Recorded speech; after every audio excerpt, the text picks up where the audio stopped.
নমস্কার বন্ধুরা, হর হর মহাদেব। আজ এক বিশিষ্ট জার্নালিস্ট আমাদের পশ্চিমবঙ্গের সন্তু পান উনি ফেসবুকে একটা ভিডিও আপলোড করেছে। আগে আপনারা সেই ভিডিওটা দেখুন। আপনার 24 ঘন্টাও লাগবে না, 24 ঘন্টাও লাগবে না। 150 বছরের পুরনো মসজিদ, এখানে কোনো হিন্দুদের কোনো অনুষ্ঠান হয় না। আপনি কে দিলে মোদি সরকার পেয়েছেন, গাড়ি ভরে দেবো আপনাকে।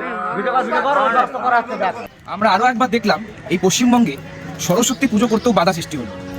হরিণঘাটার নদিয়ার হরিণঘাটার ডাঙ্গা প্রাথমিক বিদ্যালয়ে সেখানকার প্রধান শিক্ষক সরস্বতী পূজা নিয়ে বৈঠক করতে গিয়েছিলেন।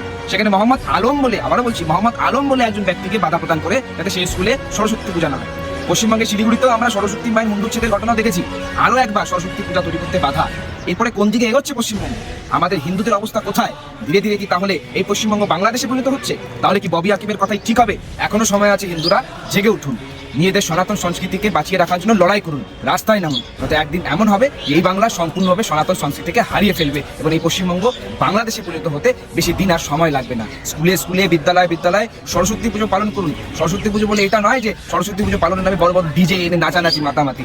পুজোটা ধার্মিকভাবে করুন, প্রত্যেকটা বিদ্যালয়ে সরস্বতী পূজা পালন করুন। বাচ্চারা বড়রা যারা আছে তারা বাঘ দেবীর আরাধনায় পুনরায় মেতে উঠুন, পুজো করুন, ধর্মকে এগিয়ে নিয়ে চলুন। জয় শ্রীরাম, হর হর মহাদেব।